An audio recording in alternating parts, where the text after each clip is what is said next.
Okay, hello everyone. I hope you're all doing well today. So, my name is Riya, as you heard, and I'm here to untangle a twisted truth.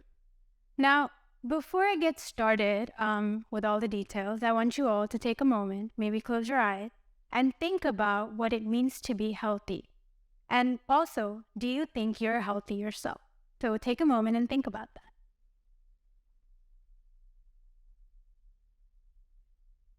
All right. Now, I'm sure that all of us have different perspectives on what we think healthy means, right? But I'm here to share with you how my journey helped shape my own perspective on fitness and health. Now, if you asked me this question a couple of years ago, I would probably think of someone with a lean physique, toned muscle, and abs.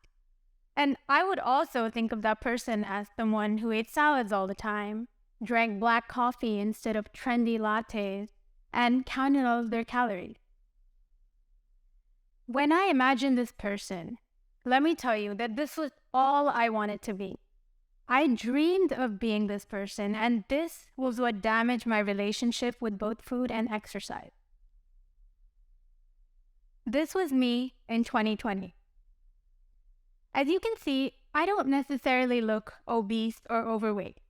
I could go out to eat with my friends and family whenever I wanted, and I enjoyed food freedom. Now, there was a slight problem with this. Although I wasn't obsessing over the amount of calories that I ate, I didn't move my body much. I knew what calories were, but I didn't think about how many I was consuming on a daily basis. What we need to understand that although you don't have to obsess over your calorie intake, exercising is a crucial part of good health. We must understand that we need to nourish our bodies with food, but we also have to move them in some way, shape, or form. So, no, not everyone has to go to the gym every day, but just find an activity that you enjoy doing. For me, this is going to the gym and strength training 5 to 6 times per week. But for you, it might be going on daily 15-minute jog. The point is, you need to find what works best for you. Now, this picture, there is a lot to unpack in this picture. This was me in 2021 when I lost a lot of weight in a very short period of time. If you looked at this picture out of context, you might not necessarily think that I was unhealthy. I don't look too skinny, and most people assume that I look normal. But when I tell you more about how I actually got here, you realize that this was anything but normal. Every time I looked into the mirror, I criticized my body. I called myself fat every single day, and I cried because I was afraid that I wasn't going to lose more weight. Now, you might be aware of MyFitnessPal, which is an app that you use to track your calories. I weighed every single grain of food that I ate with the food scale and tracked my calories. I also wrote this down in my notes. And as you can see, I was barely eating 1,000 calories on a daily basis. I was barely eating anything at all, and I was maybe having one low-calorie meal per day. In fact, it was so extreme that I weighed the amount of seasoning that I put on my food.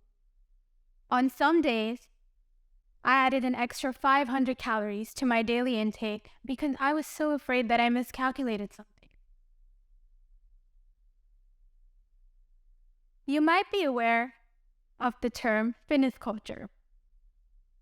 Fitness culture previously consisted of a group of gym goers and a gym community who gave each other tips and advice on nutrition, well-being, and general health.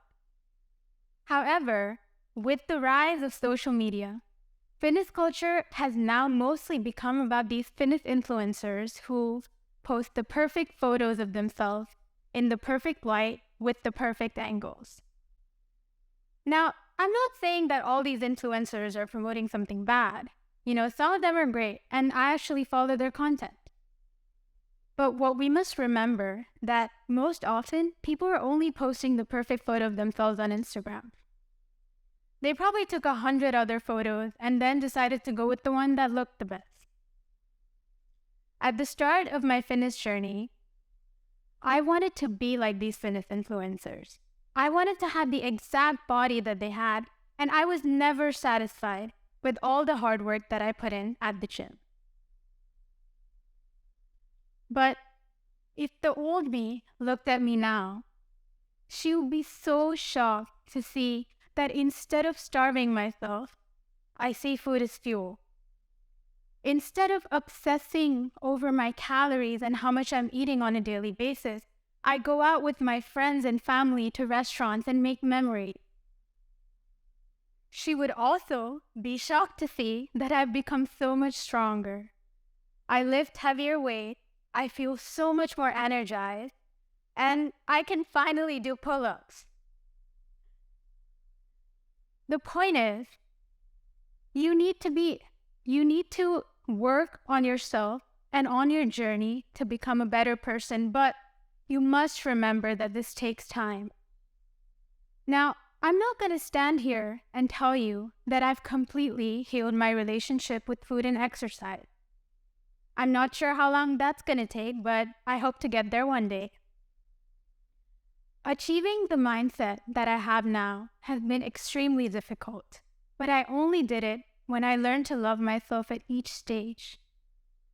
Now, I know you've heard that probably a lot of times, but when you consciously start doing it, that's when you realize the impact that it has. You need to remember that tiny tweaks result in big changes. And when you train your brain to make consistent tiny tweaks, you're finally going to notice the big change. Thank you.